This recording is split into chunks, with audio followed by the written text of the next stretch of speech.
Mikähän se oikein uutta tonttua vaivasi? Hyvänen aika. Hänen lakistaanhan puuttuu taikatiuku. Vanha tonttu muisti aivan selvästi, mille tiuku näytti. Ilman sitä ei tosiaan tontun töistä tule mitään, sillä tonttutöihin tarvitaan hieman taikuutta.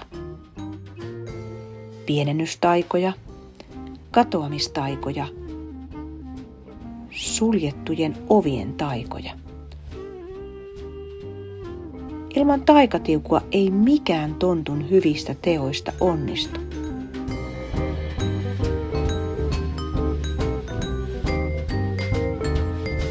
Tonttu ei pysty keventämään opettajien työmäärää.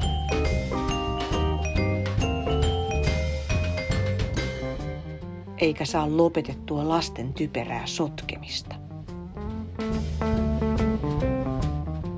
Hän ei onnistu rauhoittamaan hermostuneita opettajia kokeiden korjauksissa.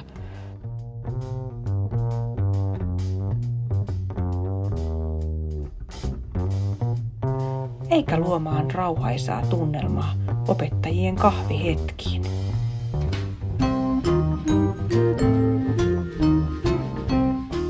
Tonttu muistaa aivan selvästi, mille tiuku näytti. Ja muistaa sen heleän soinnin. Silloin tonttu muistaa Sepon. Seppo, vanha kunnon juorukello, tietää kaikki talon asiat. Nyt monet teistä ihmettelevät, kenestä Seposta nyt oikein on kyse.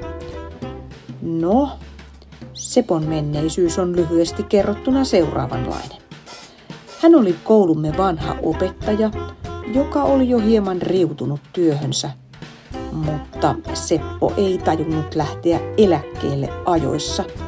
Ja niin Seppo muuttui vähitellen havaintovälineeksi kemian luokan luurankokaappiin. Nykyään kutsumme Seppoa vain koululuurangoksi. Kenties hän on nähnyt myös taikatiuvun katoamisen. Pitääpä kysyä. No, Sepon vastaukset tontulle ovat kuitenkin miten se nyt sanoisi, aika tyhjiä. Silloin tonttu muistaa vanhan ystävänsä Rotan. Silloin kun tonttu oli viimeksi Tesomalla, hänellä oli kaverinaan kellarissa asuva rotta. Tietenkin ajattelette nyt jotain iljettävää roskia syövää otusta, mutta ei. Tesoman koulun rotta on sivistynyt runorotta.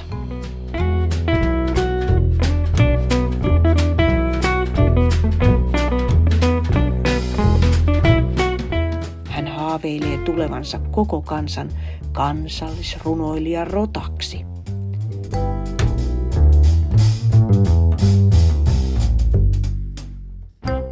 Niinpä tonttu lähtee rotan kellariin kyselemään, onko rotta nähnyt tonttulakin kadonnutta tiukua.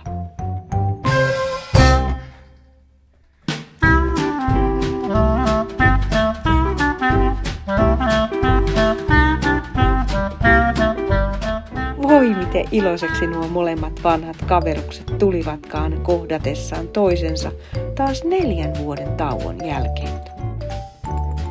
Valitettavasti rottakaan ei ollut nähnyt tiukua, mutta lupasi pitää silmät auki koululla kulkiessaan. Lopulta pitkän päivän jälkeen tonttu tulee vanhalle kololleen nukkumaan. Mutta mitä? Onpa mukava yllätys. Lapset ovat jättäneet tänne kirjeitä. Mutta uskaltaakos täällä enää nukkua, jos lapset yllättävät tontun kesken makeiden unien ja tontut eivät saa paljastua ihmisille?